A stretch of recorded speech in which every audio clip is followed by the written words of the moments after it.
los diversos géneros y que en principio no tendrían nada que ver Turner, no digo tanto físicamente en la manera de plasmarlo, sino en la manera de penetrarte a ti, creo que es muy parecido. O sea, el protagonista taciturno que he visto tantas veces en películas de Turner me parece siempre el mismo, independientemente del género. Y ahora podremos ver cómo el Wyatt Earp que interpreta Macrea es un personaje que realmente podría ser de cine negro, podría ser de cine de espías, no por lo que hace, sino por cómo lo hace, cómo él... yo creo que es eso, sobre todo, la dignidad y la especie de melancolía rara que le plasma a sus personajes. Y luego, francamente, me ha asombrado la visión de Juan Cobos porque no había pensado en ello, pero me parece que es muy razonable esto que está diciendo. Que ya hace un montón de años se estaban viendo detalles...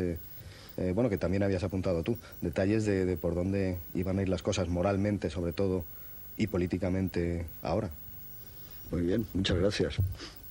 Pues vamos a ver Wichita. Verán ustedes que es una película llena de naturalidad, plácida, ordenada.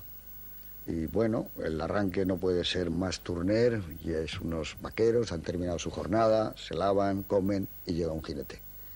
Un mejor punto de arranque para un western es difícil encontrarlo. Y van a ver ustedes como Wichita, que es el eje central de la película, es un decorado que poco a poco se nos hace real, y es tan real la entrada en Wichita como la entrada en aquel poblado de Duelo en la Alta Sierra, o la entrada en aquel otro poblado de Anthony Mann, de tierras lejanas. Y es que Peckinpah tiene también mucho que ver, o digamos ha tenido mucho que coger de gente como Jack Turner, de gente sencilla y elemental.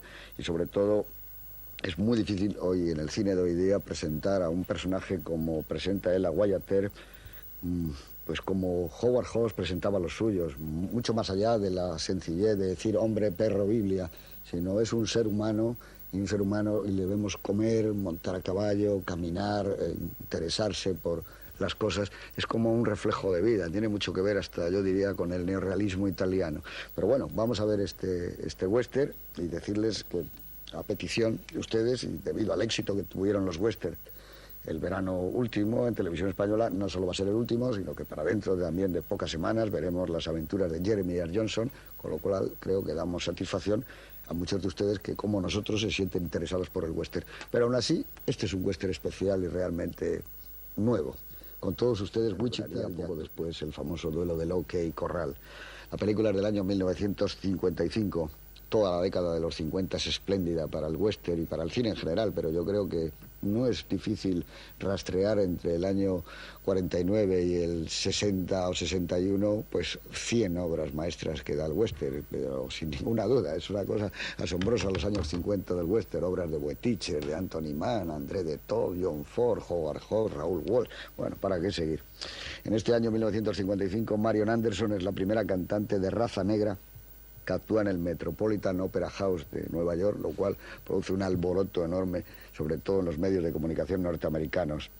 A los 69 años muere en París el dramaturgo Paul Claudel, que acababa de conseguir un gran éxito con La Anunciación de María. Christian Dior presenta una nueva moda bautizada como busto sin relieve. Poco después llega otra llamada línea saco, en fin, para que vean que lo de la moda es una cosa que viene ya de antiguo, desde los griegos con la clámide. Fallece en marzo y es muy sentido, yo creo que en todo el mundo, pero especialmente en España, el científico escocés Sir Alexander Fleming, descubridor de la penicilina, premio Nobel en 1945. Y sobre todo digo en España porque una frase que se hizo tópico es la de vidas de toreros que ha salvado Fleming con la penicilina.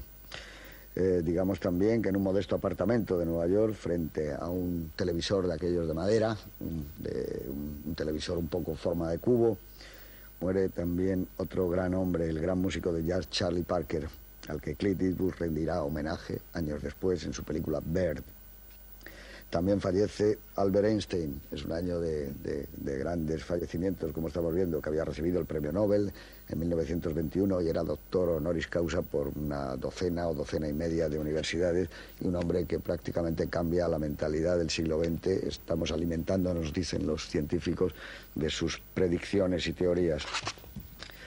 Fallece también en Nueva York, para terminar con los fallecimientos, el antropólogo, filósofo, teólogo francés, sacerdote Pierre Teilhard de Chardin, y en su Teología de la vida encuentra su expresión más alta en el hombre. Dice aquí que reconcilió el mundo de la fe religiosa con el corazón de la razón científica. Lo que es evidente es que se produce un acontecimiento impensable, y es que Teilhard de Chardin pasa a ser un autor de unas ventas enormes en toda Europa, también en España. El fenómeno humano de Teilhard de Chardin, bueno, pues produce para la editorial Taurus de una manera casi increíble, inexplicable, porque sea un autor que para entonces vende 15, 20 y 30.000 ejemplares.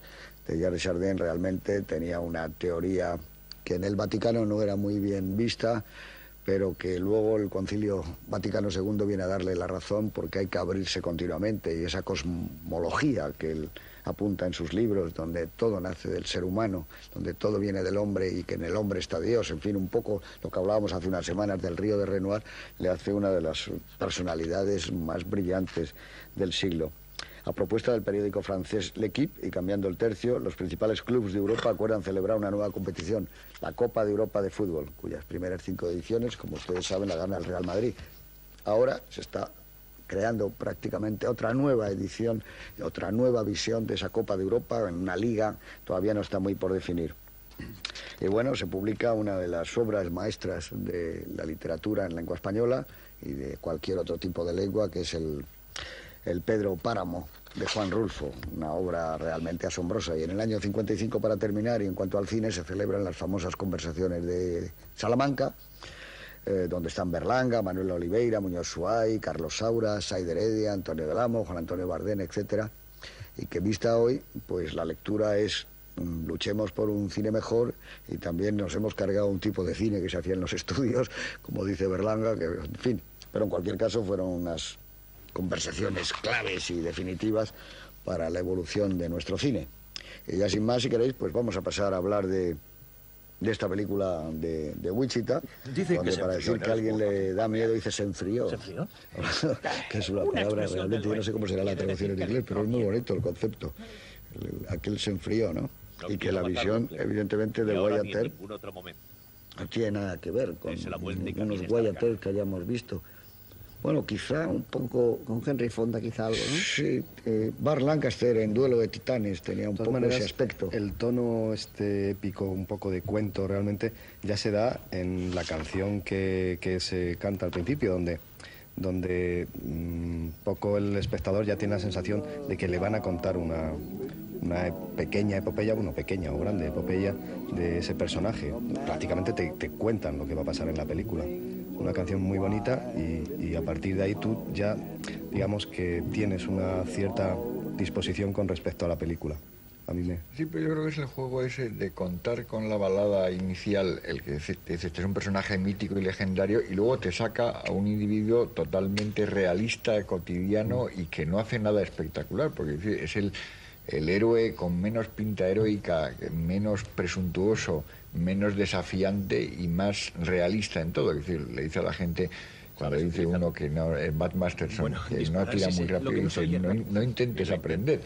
Y cuando dice él que sí, que tiene miedo, y que además que es incómodo ser sheriff, pero es un blanco permanente. Aquí es un hombre que tiene una experiencia, y yo creo que es lo que le une a casi todos los personajes de Turner, que tú decías antes muy exactamente, que todos son un poco el mismo. Todos son unos personajes algo fatigados, algo escépticos, y al mismo tiempo muy dignos, que cuentan con una experiencia y que hacen su trabajo muy bien, que es un lado también como hawksiano, sin ninguna jactancia nunca. Una cosa que tiene como muy llamativa es que es un personaje que va muy tranquilo. Un ejemplo típico es toda su actuación en el asalto al banco, cuando él está depositando sus ahorros para hacer un negocio quimérico, porque nunca dice a qué va a dedicarse.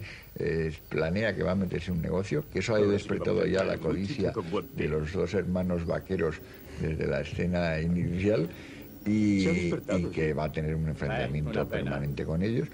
Llega allí y está ahí tan tranquilo, tan callado, aprovecha el menor resquicio, y en 2 segundos, con la violencia más escueta y más rápida del mundo, soluciona el problema tan tranquilo, y lo que les da razón para intentar ficharle como sheriff, cosa que además él rechaza. Una cosa constante es que él rechaza el cargo, luego al final lo acepta por razones que vemos muy evidentes, un poco porque es necesario y sabe que él lo puede hacer prácticamente, y que cuando intentan decirle que no cumpla también su cometido, dice, no, mira, ahora estoy ya comprometido con esto, lo he aceptado y lo voy a hacer como yo quiero, nadie me va a decir cómo, y además yo no dimito, o sea, si quieren me echen a ustedes, que son los que me han contratado.